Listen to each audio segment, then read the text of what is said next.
Okay, so the next one is the business requirement, something very obvious, something very simple, but still has its challenges. So you first need to make sure that you have all your business requirements documented in some way, form, or fashion. It doesn't matter really if you use a Word document, an Excel spreadsheet, a PowerPoint, whatever your heart desires, use it, but you need to be clear on what you want and you need to prioritize it, right? And also one point over here, I see it very often that a lot of these requirements are all get the high prioritization, so you cannot end up with 80% high priority requirements. Right. That is an issue, so you have to keep that in mind.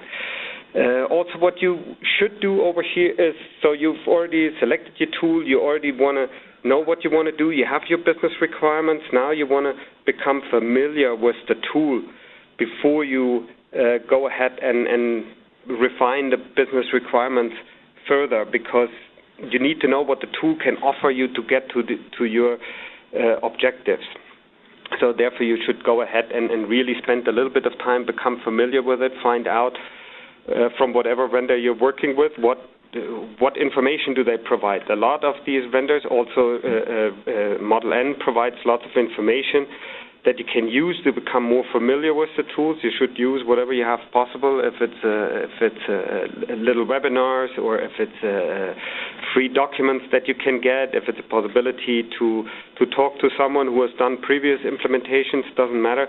You should spend a little bit of time on this. You don't need to be a specialist, so you don't need to have a certification at the end, but you should spend a little bit of time to become familiar with the tool before you dig too deep into the business requirements.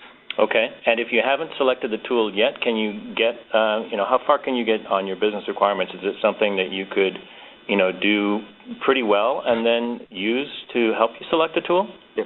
Excellent question, Steve. So if you have not decided about a tool, if you haven't decided about the tool, then you shouldn't spend too much time on the business requirements. You should spend enough time so that you can do a vendor selection. So if I bring up some suggested time, is maybe you spend a week to see what issues you really want to address. Is the product configuration your issue because you very often sell invalid products when it comes to a quote? Is that the main issue, or you very often have prices that don't match the customer's expectations, so it requires rework on the site? So you need to know, first of all, where are the main points of your requirements, what do you try to address.